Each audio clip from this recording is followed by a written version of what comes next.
Te propusimos y le propusimos a Salomón Chertorivsky conversar en esta mesa contigo sobre otro tema muy importante que está generando muchas reacciones por obvias razones. Se trata de el recién nacido Insabi. El primer día de este 2020 es que nació este Instituto de Salud para el Bienestar y bueno, hay una discusión abierta acerca de lo que está sucediendo, si está o no listo el gobierno para responder o enfrentar el desafío grande que implica dar gratuidad a todos los servicios médicos en el país y todo lo que ello involucra. Así que hablar con Salomón Chertorivsky, pues es hablar con alguien que hablar con alguien que además de ser maestro en políticas públicas de Harvard y otras cosas, pues fue secretario de Salud y junto con otros secretarios de Salud el año pasado, te acordarás Lorenzo, junto con los ex secretarios de Salud de México, hicieron una comunicación pública en donde decían que tenía que planearse diferente, que tenía que hacerse un alto en el camino para tener mayores precisiones de lo que tendría que entrar en operación. Ellos, bueno, pues al final de cuentas, dice el propio Chertorivsky y lo dijo Julio Frenk y se está poniendo a la mesa el tema, no fueron escuchados y se procedió a modificar el marco legal para estrenar 2020 con este Instituto de Salud para el Bienestar, el INSABI. Hablamos con el director del INSABI, por cierto, hace unos días, y bueno, nos dio algunos panoramas de lo complicadísimo que es el asunto, porque estamos hablando de una población potencial de más de 60 millones de personas que estarían en la lógica de no tener otro servicio de salud que pudiera prestarles precisamente atención. Retomo el hilo, doctor Lorenzo Meyer, sobre este tema tan importante y doy la bienvenida a Salomón Chertorivsky, el exsecretario de Salud de México, para hablar del INSABI. Gracias, Salomón, por estar aquí con Lorenzo y conmigo. Carmen. Buenos días. Un gusto, Carmen. Gracias por la invitación. Doctor Meyer, listo, a la orden. Pues a la orden para hablar de este tema de enorme importancia, porque estamos frente a la decisión de un gobierno de hacer las cosas distintas a como se venían haciendo en términos de la salud de la población para un tema como el Seguro Popular. Se elimina, se echa abajo este sistema diseñado de esta manera de protección social de salud y lo que sería pues su instrumento principal, que es el Seguro Popular. Eso ya no existe.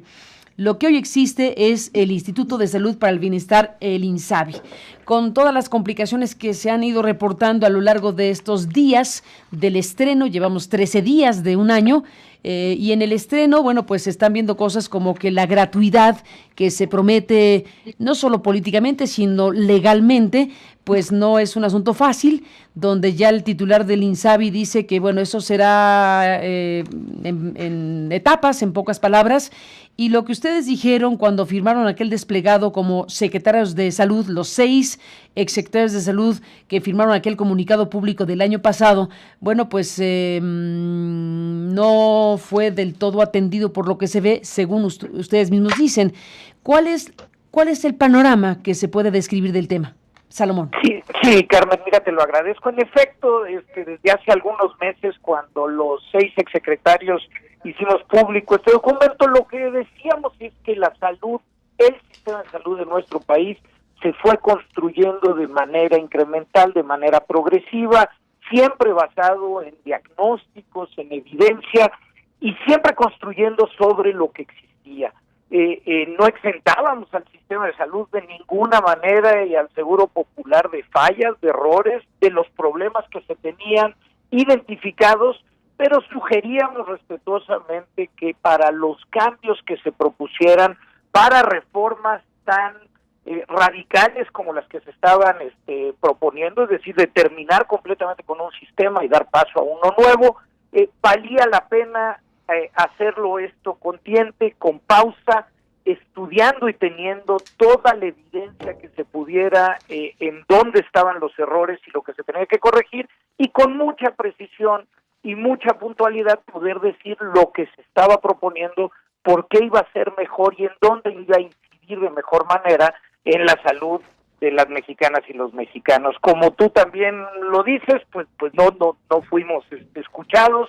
no solo escribimos, varios de nosotros en lo individual participamos en la invitación que se nos hizo de el Parlamento abierto cuando las reformas a la Ley General de Salud se hicieron, y pues pasó la reforma como estaba prevista originalmente, termina el Seguro Popular e inicia el Instituto de Salud para el Bienestar.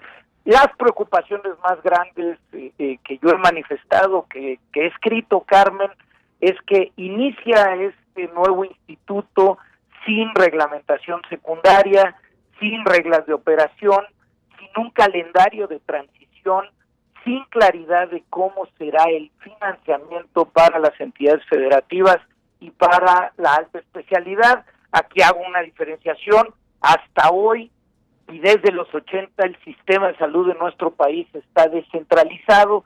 Son las entidades federativas las responsables de otorgar el primero y segundo nivel de atención, esto es, la consulta básica o el internamiento en un hospital para una cosa sencilla, un parto, un apendicitis, eso a través de el envío del recurso, del 89% de todo el recurso se hacía a las entidades federativas, y con esos recursos era la entidad federativa la responsable.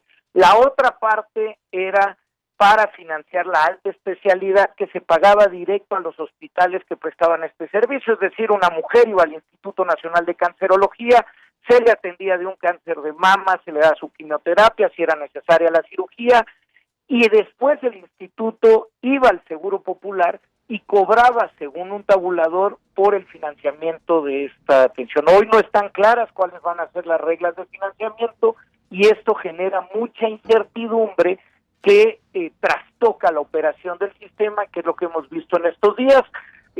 Por último, pues lo que hemos sugerido es que en tanto no se tengan las reglas de operación y la claridad de cómo es que va a operar, cómo es que la federación va a absorber los sistemas, los hospitales, las clínicas que hoy dependen en su operación de las entidades federativas, se mantenga para dar certidumbre las reglas que privaban del Seguro Popular, que con esto todos los actores, que los pacientes, que los afiliados sepan pues qué pueden esperar, que el personal que labora en el área médica y de enfermería sepa cuáles son sus condiciones y sus derechos laborales, en fin, y con ello, hasta que, insisto, no se tengan las reglas del Instituto de Salud para el Bienestar, pues se pueda dar una señal clara de certeza. Esa es sobre todo, Carmen, en estos por ahí va la cosa, sí. La ocupación. Antes de escuchar al doctor Meyer, si quiere preguntar o comentar algo, permíteme, Lorenzo, un segundito nada más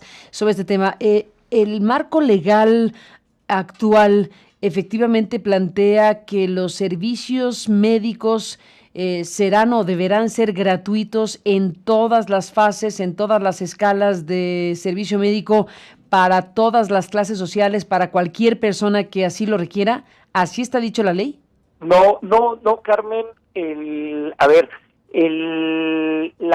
Nuestra Constitución desde los 80, en el cuarto constitucional, habla de la protección a la salud, y siempre en la Ley General de Salud se habla de progresivamente se irá buscando los mecanismos para poder hacer frente del financiamiento a la salud en sus diferentes niveles de atención. Hoy por hoy te diría, hasta el último día del año pasado con el Seguro Popular, en términos muy concretos, la atención de primero y segundo nivel estaba prácticamente cubierta sin necesidad de cuotas de recuperación. Hay que decirlo, no es gratuito en el sentido de que lo pagamos todos con los impuestos de todos. Es decir, alguien está pagando por el sistema, y en este caso el Seguro Popular lo estamos pagando solidariamente todos los mexicanos con recursos fiscales. Y la atención de tercer nivel, esta que es la alta especialidad, los cánceres, el infarto agudo al miocardio, los cuidados intensivos neonatales, la hepatitis C, esa se financiaba con un fondo de gasto catastrófico, así se le llama, que fue acumulando dinero a lo largo del tiempo y que de manera incremental fue incluyendo padecimientos para ser cubiertos conforme la bolsa de recursos se iba incrementando. Déjame te pongo un ejemplo. En el caso de los cánceres, Se inició en el 2004 con el cáncer cervicuterino porque era el que más prevalecía entre las mujeres en esa etapa, pero después se incluyó el cáncer de mama, el cáncer de ovario, el linfoma de no-Hodgkin, y fue creciendo la gama de los servicios, insisto, conforme fueron aumentando los recursos, pero por ejemplo, nunca se pudo cubrir el cáncer de pulmón. Y bueno, ser una aspiración que con el tiempo hubiera habido los recursos suficientes para cubrirlo. Pero hoy para cubrir el cáncer de pulmón en nuestro país, que son más o menos 2.100 casos sin seguridad social, se requerirían 2.7 mil millones de pesos adicionales. Esto no quiere decir que a la población que requiriera la atención en un cáncer de pulmón no se le diera.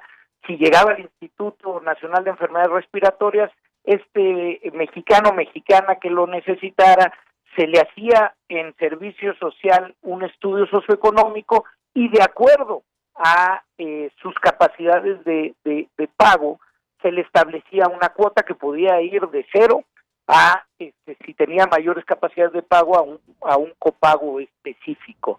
Ese es de alguna manera el esquema, Carmen, pero la gratuidad como tal,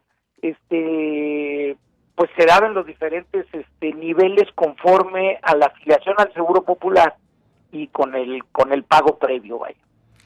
Y ahora con este Instituto de Salud para el Bienestar, bueno, queda la idea de que puede ser gratuito todo. Bueno, se ha dicho que será gratuito todo.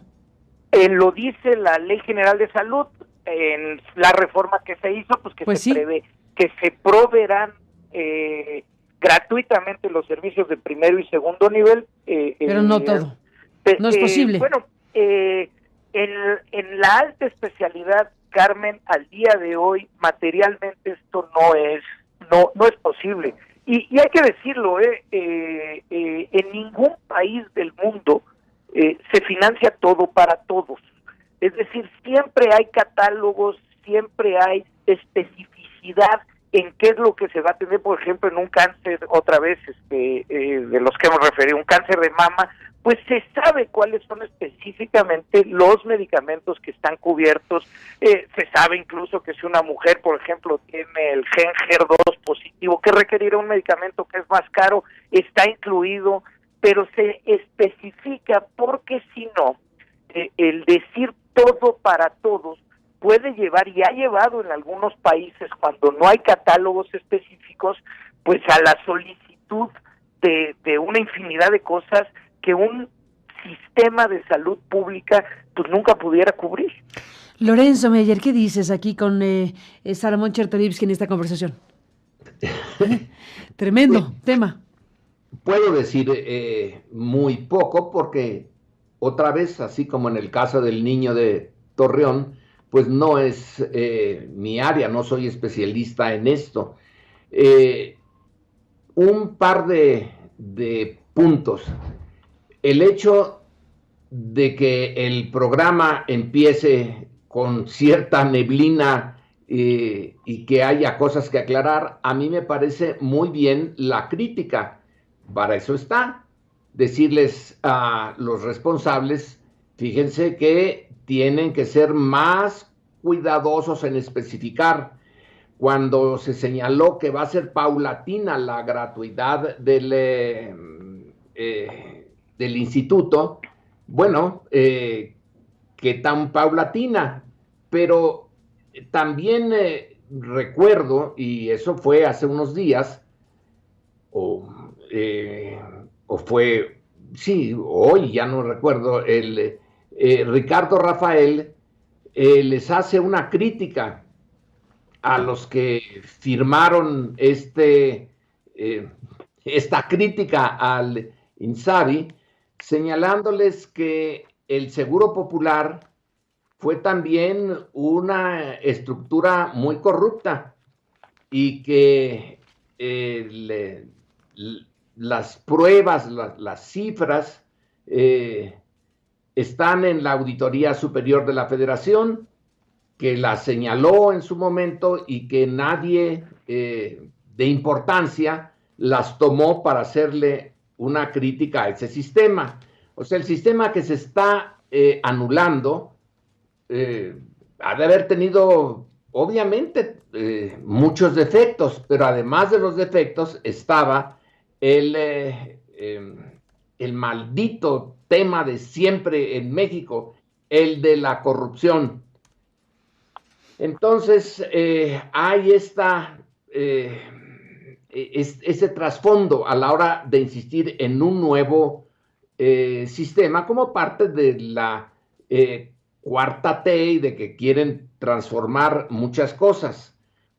Qué bueno que se les haga la crítica y se les diga que tienen que aclarar muchas cosas y en un tiempo más o menos razonable, no dejar que siga pasando el tiempo sin responder a estas críticas, señalando que hay áreas en las que quizá no se puede ser como Noruega, ya que fue el ejemplo que usó Andrés Manuel de un sistema de salud en un país muy igualitario. Este es un país muy desigual, extremadamente desigual.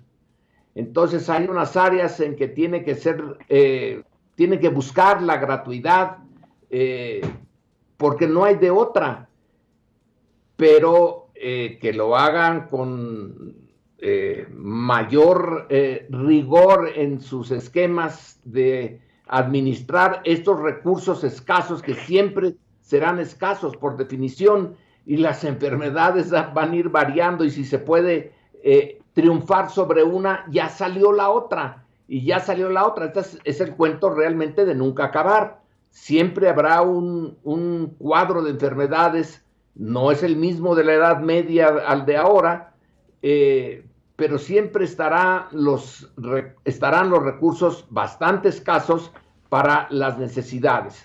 Entonces, la parte positiva es que a la hora de hacer la crítica, pues el gobierno tiene que responderles, tiene que señalar o que la crítica no está bien apoyada, o que ellos, los responsables del nuevo sistema, van a tener todavía que cubrir muchas cosas antes de que esto funcione, pero la idea misma de la gratuidad en la salud es que yo nada más lo veo desde fuera. Cuando alguien no tiene mucho dinero, va a la farmacia San Pablo o a la que sea, y ahí hay un médico. Yo mismo los he usado, esos servicios, que no necesariamente da en el clavo, a veces sí, a veces no, pero me decía un médico que estuvo al frente de uno de estos grandes institutos de especialidades, ese es el sistema de salud popular, el de las farmacias, por lo menos en las ciudades. En el campo no lo sé.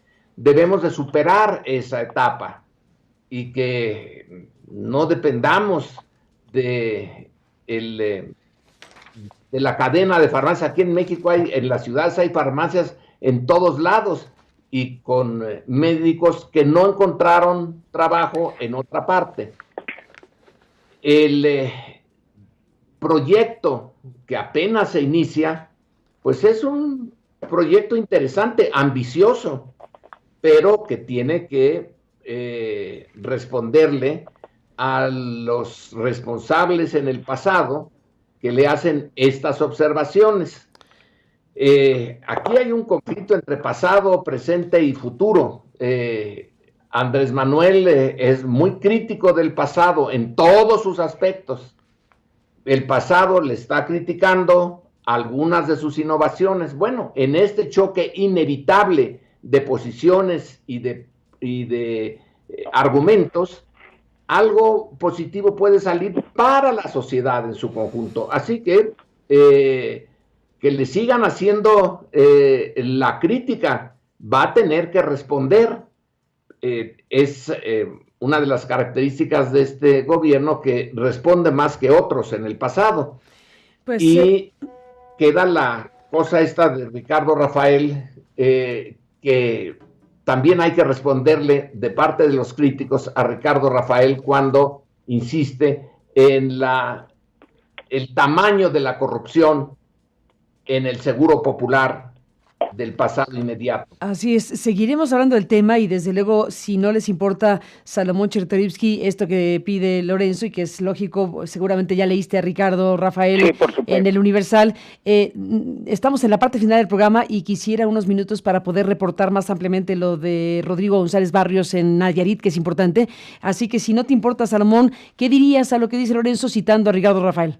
Mira, varias cosas, y lo que dice el doctor Meyer me parece muy bien, y además yo debo decir que como él lo manifiesta, la crítica que hemos hecho desde hace varios meses ha sido siempre propositiva y respetuosa porque creemos en el debate y en el diálogo público.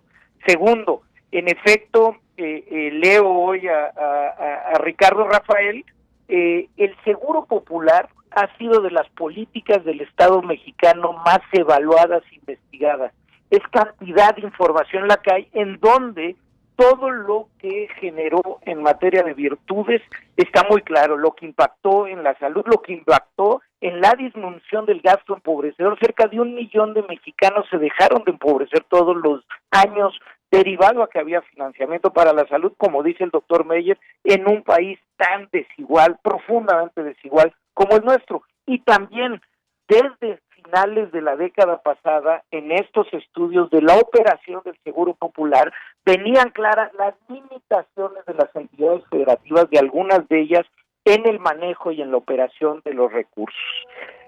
A partir de ellos se empezaron a hacer modificaciones. En 2014 hubo una reforma a la ley muy importante para cambiar el esquema bajo el cual se transferían los recursos.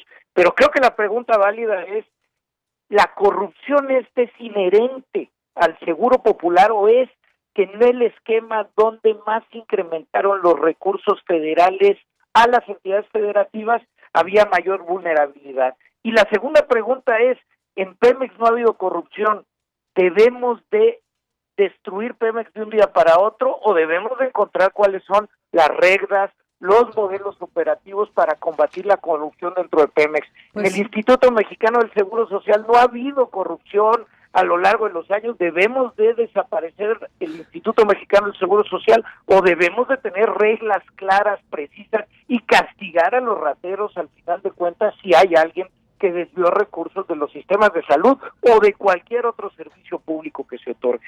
Pues ahí está el gran asunto, sin duda. Gracias, Salomón Chertorivsky. Gracias, doctor Lorenzo Meyer, a los dos. Bueno, pues seguimos con el tema y muy buenos días. Muchas gracias, Carmen. Doctor Meyer, un honor. Igual a los dos, un abrazo y bueno, pues seguimos hablando del tema. Gracias, doctor Meyer, un abrazo y seguimos en contacto como siempre.